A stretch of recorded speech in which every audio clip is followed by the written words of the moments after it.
Hey everybody, Zach again at NewTutorial.com coming in making a video for you today. This week, big news was the whole Meryl Streep, or actually I think it was last week, just a few days ago, but last week, the big Meryl Streep blow up at the Golden Globe Awards, and she was getting an award, the Cecil B. DeMille Award for Lifetime Achievement. Meryl Streep got it this year, and she's making her speech, and something I thought about, because I don't normally comment on current news events.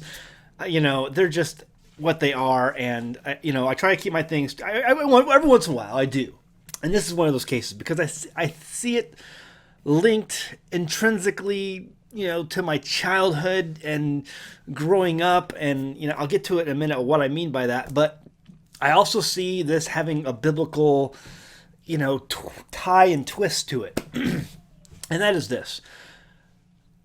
Meryl Streep made the comments basically this week that, all you Americans out there are a bunch of redneck hicks who like the Bible and who like the military. She made the comment that the current president is trying to get rid of all of Hollywood, get rid of all the immigrants, and get rid of the press. And all that will be left are those, Bible-believing rednecks out there who want to watch football. That's it. And maybe Street Fighter or some MMA or whatever. And, those guys with, chainsaw steel hats, those kind of redneck, bearded, Bible-believing Christians, gun-toting, Christians. That's all that'll be left in the world once Trump has his way. And so she basically insulted half of America because, half of America did vote for Trump. And, things like NASCAR football, things like that are really popular. And so she just insulted half of America. But see, what I looked all past that. And there was plenty of people out there commenting on her comments and either supporting them or denouncing them. But I think what was missed is the irony. Amazing, amazing irony and hypocrisy all rolled into a nice little bundle. And that's why I wanted to comment on it, because she was getting the Cecil B. DeMille Award. And I went back and I looked at some of the people who've won the Cecil B. DeMille Award in recent years, and I was kind of put off by that. Here's Meryl Streep, someone who is very supportive of the things, the liberalism ideas, left-leaning ideas she supports, like gay marriage and abortion rights and all these things, and she's been in the movies she's played in. And I look at some of the other people like George Clooney and the movies he's played in. And, he loves to make movies about stealing things. All the Ocean 11 movies are ocean movies. And then all, the movie Three Kings with him and Wahlberg. I think it was Mark Wahlberg, right? Yeah, something like that. And then, I did like him in Oh Brother Where Art Thou. But, he's made a lot of movies about stealing things. And people like, there's lots of, look at him and you just look at Woody Allen. Woody Allen, he won the Cecil B. DeMille Award, I think 3 years ago.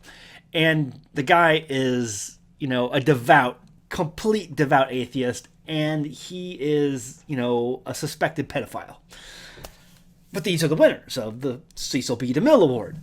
Who is Cecil B. DeMille? What movie was Cecil B. DeMille most famous for making? What was it? It was The Ten Commandments. The Ten Commandments, Charlton Heston, 1956. The Ten Commandments it was his last movie because he had a heart attack on the set while making the movie and then died later on after the movie was complete.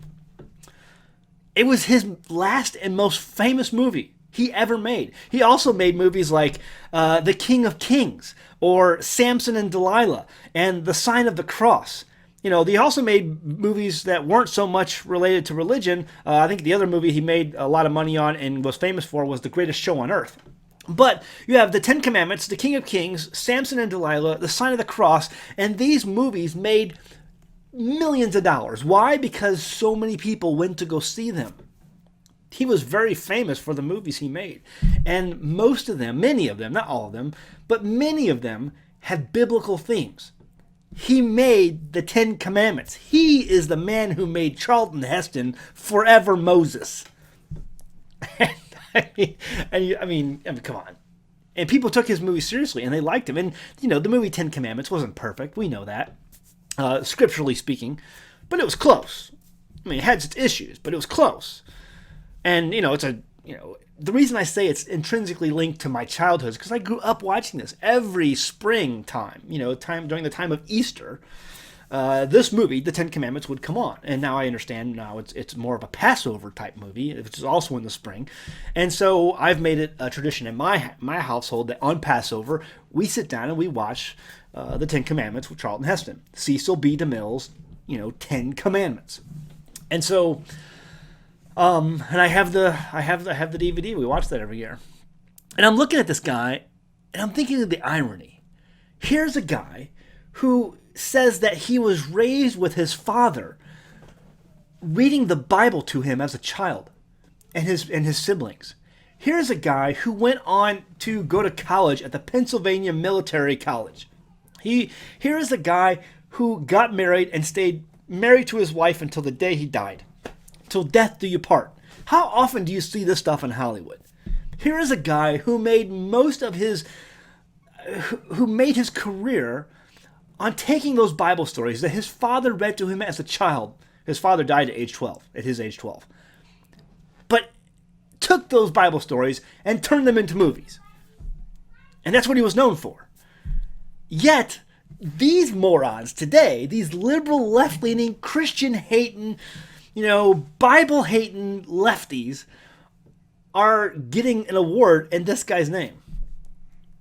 I read a quote. David Selznick, who was, producer in Hollywood, said, as much as I hate, some of the movies that Cecil B. DeMille, made in his career, he sure knew how to bring in the crowds, and he sure knew how to make money, or something like that. I'm like, yeah, that's because this country was a Christian nation at one point. And so that's the point of this video. The irony that these people, Meryl Streep, Woody Allen, George Clooney, and the lifestyles that these people in Hollywood live, and how they are adamantly vocal on their hatred of the Bible and moral standards that this country once had, have no problem getting up there and accepting the Cecil B. DeMille Award.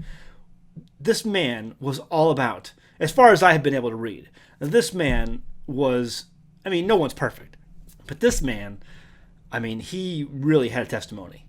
And he really brought the Bible to the big screen in a way that no one else has ever come close to doing.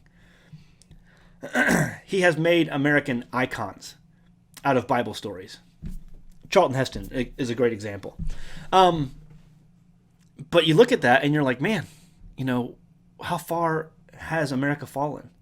Amazing. We have fallen, so we have no idea what is right and wrong anymore. There's no moral authority. There's no working moral compass in this country anymore. It's gone. It's broken. It's destroyed. Because you have these people, and the irony, the hypocrisy of these people getting up, living the lifestyle they do, advocating the lifestyle that they advocate, and accepting an award called the Cecil B. DeMille Award. Every single year they do it. It's disgusting. And it just shows you where the country is. And I think it's a sign of the last days.